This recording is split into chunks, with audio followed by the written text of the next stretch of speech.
Olá, queridos da Esperança, que a graça e a paz do Senhor Jesus Cristo domine e reine nossas vidas e nossos corações. Amém.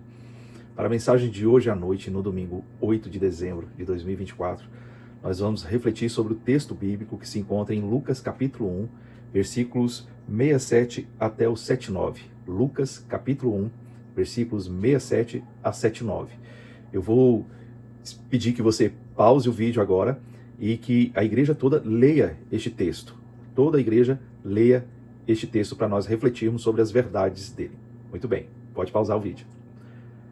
Voltando agora à nossa conversa, nós estamos aqui diante do cântico profético de Zacarias. O cântico profético de Zacarias, onde ele ministra logo após o nascimento de João Batista, o seu filho. Lembra que outro dia eu preguei sobre a visita do anjo Gabriel ao sacerdote, sumo sacerdote Zacarias, por ocasião dele entrar no santo lugar para oferecer incenso? Muito bem, este é o momento. Naquela ocasião, ele ficou mudo por causa da sua incredulidade diante daquilo que o anjo Gabriel veio anunciar. E ele, nesse período todo, sem poder falar nada, chega um momento em que João Batista nasce e é necessário colocar o nome no garoto. É necessário colocar o nome naquele menino. E o anjo Gabriel disse que ele se chamaria João. E disse mais ainda, disse a respeito da missão dele.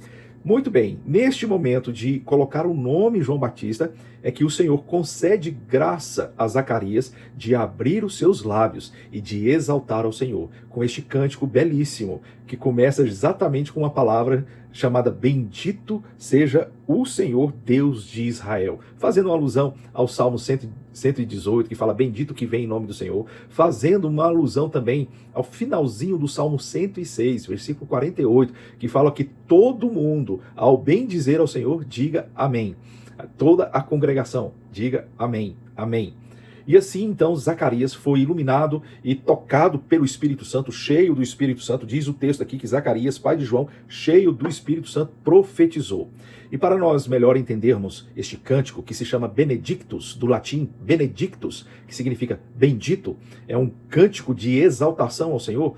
Para melhor entendermos este texto, nós vamos dividir em duas partes. A primeira parte trata-se da exaltação de Deus pela redenção do seu povo.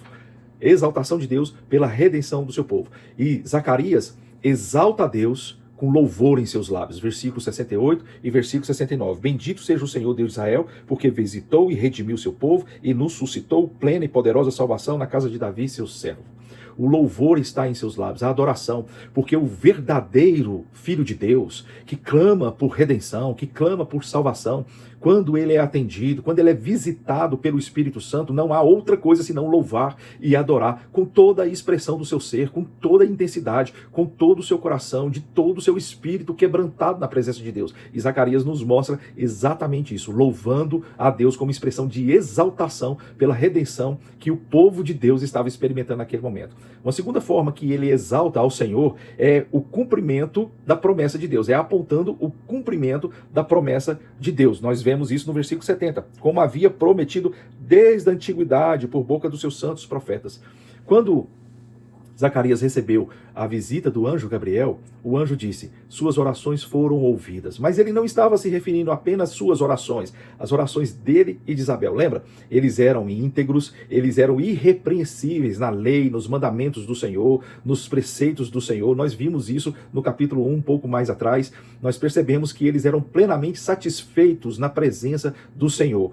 Mas quando ele entra, uma vez só na vida, no seu turno de sacerdote, que ele é sorteado para entrar no lugar santo e oferecer o incenso diante do Senhor, e o incenso que são as orações dos santos, ele recebe a visita do anjo Gabriel e fala, suas orações foram ouvidas. Mas tanto o cântico dele, quanto até mesmo o desdobramento de tudo aquilo que aconteceu com a visita do anjo Gabriel, nos leva a crer que eles não oravam apenas por um filho. Não, eles oravam pela redenção de Israel. Eles oravam baseados no cumprimento da promessa. Deus é fiel para cumprir a sua promessa, e ele exalta a Deus, apontando que este momento é o momento de cumprimento da promessa de Deus. Terceiro elemento dessa exaltação de Zacarias no seu cântico Benedictus é que ele aponta o objetivo da redenção. Está lá nos versículos 74 e 75, que ele No 73 ele fala do juramento que fez a nosso pai Abraão, ou seja, ele relembra a promessa, ele sabe que esse evento é um cumprimento da promessa fiel do nosso Senhor e Salvador, nosso Deus, e ele fala, dessa promessa que o Senhor fez a Abraão, agora o Senhor concede-nos que para nós adorarmos o Senhor livres das mãos dos inimigos, sem temor, em santidade e justiça diante do nosso Deus todos os nossos dias. Ele aponta o objetivo do seu louvor, do seu cântico de adoração, do seu cântico profético, cheio do Espírito Santo, do seu benedictus. Bendito é o Senhor por tão grande salvação, tão grande e poderosa salvação. Ele faz isso com louvor em seus lábios, ele faz isso apontando o cumprimento de promessas, ele faz isso apontando o objetivo do seu louvor, que é a redenção do seu povo, é o perdão dos seus pecados, é a salvação para conhecer a Deus, andar com Deus, adorar a Deus em espírito e em verdade e caminhar com Deus em santidade e justiça todos os dias de nossas vidas.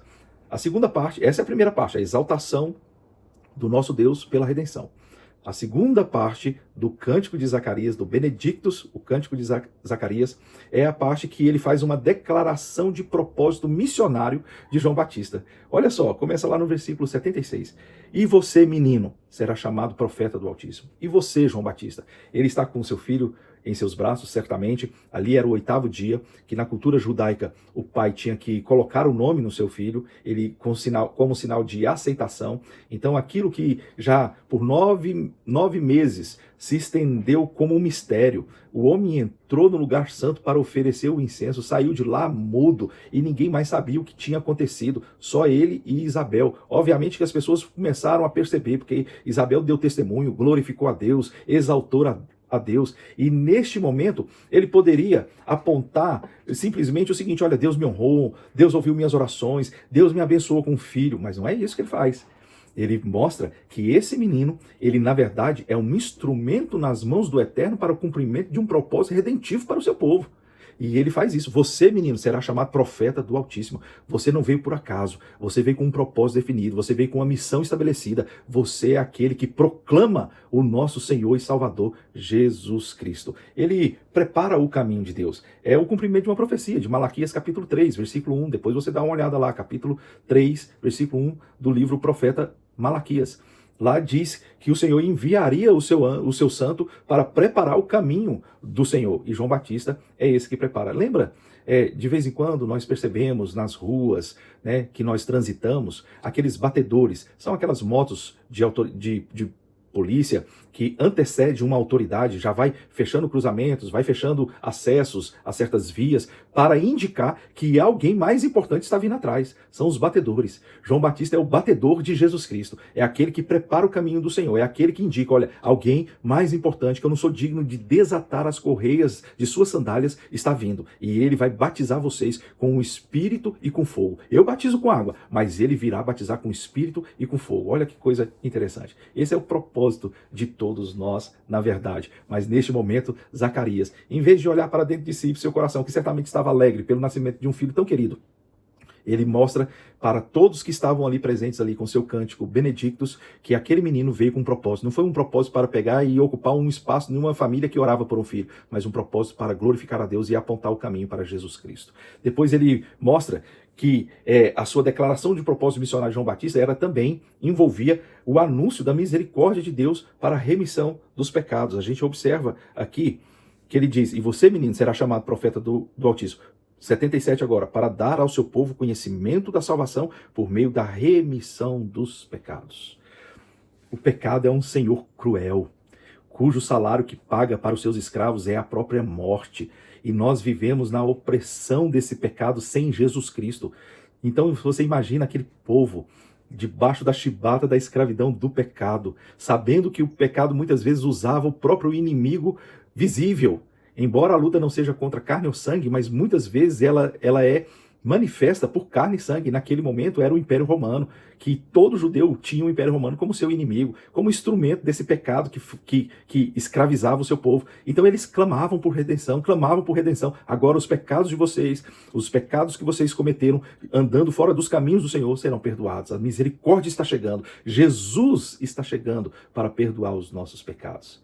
propósito missionário de João Batista estava sendo declarado nesse cântico de exaltação, de rendição, esse cântico profético de Zacarias. Depois ele reconhece o sol da justiça. Diz o texto aqui que ele dá graças à profunda misericórdia do nosso Deus, pela qual visitará o sol nascente das alturas, para iluminar aqueles que estão em trevas e na sombra da morte, e dirigir os pés para o caminho da paz. Que alegria, que satisfação é nós profetizarmos e, ao mesmo tempo que profetizarmos, reconhecermos que o Senhor Jesus é aquele que nos direciona no caminho da paz, é aquele que perdoa os nossos pecados, é aquele que ilumina nossas vidas, é o sol da justiça sobre nós.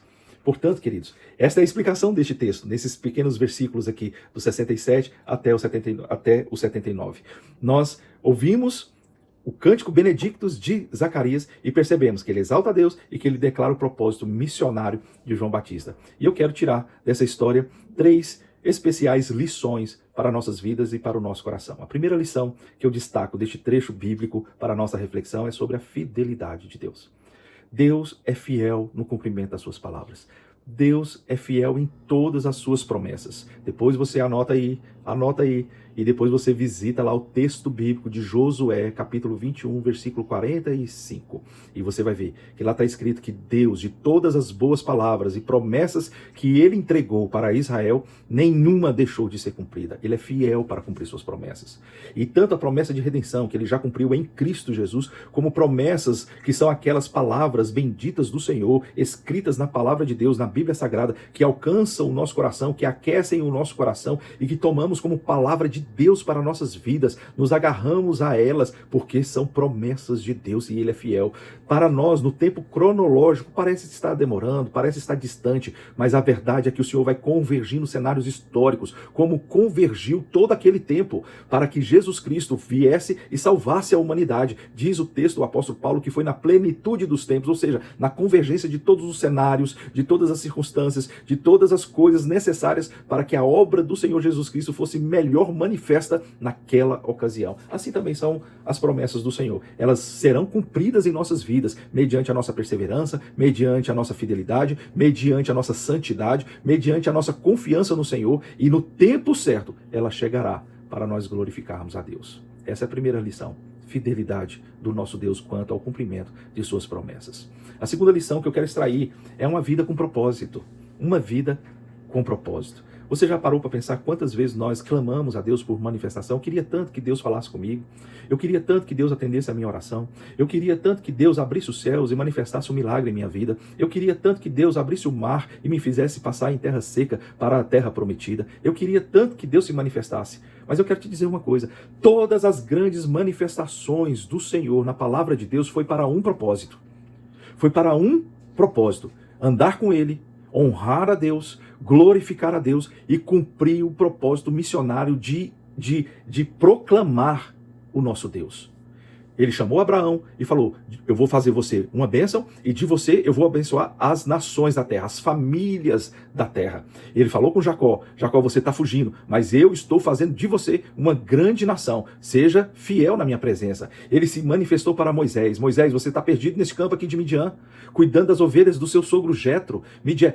Moisés, não foi para isso que eu te chamei. Então Deus se manifestou naquela sarça ardente para mostrar um propósito na vida de Moisés. Deus se manifestou na vida de Davi, tirando ele lá do pasto, lá do meio das ovelhas dos seus pais, quando o pai tinha elencado os seus outros filhos, todos bonitos, alinhados, ajeitados na frente do profeta Samuel. Mas Deus falou: eu vejo o coração. E foi e se manifestou de uma maneira especial para Davi. Mas para quê? Para tirar ele do pasto e colocá-lo sobre o trono de Israel. Assim somos nós. Nós seremos visitados, Deus falará conosco, Deus manifestará as bênçãos dele em nossas vidas. Para quê? Para cumprirmos o propósito de proclamarmos as virtudes daquele que nos chamou das trevas para a sua maravilhosa luz em seu Filho amado, Jesus Cristo. Ah, queridos, não dá para experimentar as bênçãos de Deus e ficar só com a gente. Não dá para experimentarmos as bênçãos de Deus e querermos que Deus seja um mordomo a nos atender. Nós precisamos viver com propósito de glorificar a Deus, de exaltar a Deus, de proclamar as suas virtudes. Toda manifestação de Deus revelada nas Escrituras mostra que Ele revelou-se aos seus filhos, aos seus servos, para o propósito de proclamar as suas virtudes, para elencar a graça de Deus na vida das pessoas que tanto necessitam. E nós somos assim. Uma vida com propósito é uma vida que glorifica a Deus, que proclama as suas virtudes, que prega a palavra, que vive intensamente em favor do Evangelho. O Evangelho na sua vida, buscando santidade e justiça, e o Evangelho na vida dos outros, buscando redenção e perdão dos seus pecados. Em terceiro e último lugar, a lição que eu aprendo deste texto que nós vimos aqui é a gratidão pela salvação. É interessante porque o texto aqui na minha Bíblia fala que é um cântico profético. Versículo 66. Zacarias, pai de João, cheio do Espírito Santo, profetizou. Então é um cântico profético. E neste cântico profético ele manifesta gratidão pela salvação. Ele manifesta um coração quebrantado. Ele manifesta um coração fervoroso diante do Senhor. Um coração que reconhece os atos bondosos de Deus, a sua misericórdia. Certamente Zacarias, assim como todo judeu naquela época, chorava, lamentava por estar demorando a redenção de Israel. Certamente ele clamava, às vezes com lágrimas, para que o Senhor atendesse às suas orações. Mas neste momento aqui, ele passa um bálsamo no seu coração com um unguento da gratidão. A gratidão, ela nos livra da raiz de amargura. E você lembra que eu falei para você outro dia sobre o dia de ações de graças? A amargura na Bíblia, ela vem da mesma raiz de veneno. Então, raiz de amargura no nosso coração é aquilo que envenena a nossa alma, que azeda as nossas relações, o nosso ser, que embaça o nosso olhar, deixa da gente, nos coloca como cegos em um mundo onde Deus tem tanta bênção para nos entregar. E a gratidão, ela faz com que esse veneno seja extirpado do nosso coração, da nossa vida, da nossa prática, do nosso olhar, do nosso falar, da nossa ranzinzez, né? Deixarmos de sermos ranzinzas, de sermos murmuradores, maledicentes por causa de amargura no coração. E com isso nós fazemos por meio da gratidão pela salvação em Cristo Jesus. O Senhor é fiel, o Senhor nos chama para um propósito definido e o Senhor se alegra com a gratidão no nosso coração. Que Benedictus, o cântico profético de Zacarias, possa trazer essas lições para nossas vidas, pelo Espírito Santo nos capacitando a vivermos confiantes na fidelidade do Senhor, certos e convictos de que fomos chamados para o propósito de proclamar as virtudes deste nosso grande Deus e gratos pela salvação e pelo perdão dos nossos pecados. Louvado e engrandecido seja o Senhor por tão grande salvação, como foi naquele tempo com João Batista, aquele que preparou o caminho do Senhor, assim também é conosco no dia de hoje, pela graça e para a glória do nosso Deus. Que o Senhor abençoe a vida de vocês. Vamos fazer uma oração? Pai Celestial, bendito e engrandecido seja o teu nome pela tua palavra viva e eficaz. Que ela entre e corte o nosso íntimo, Pai Celestial, fazendo divisão de juntas e medulas dos desígnios dos nossos corações, para separar aquilo que não te agrada e lançar nas profundezas do esquecimento.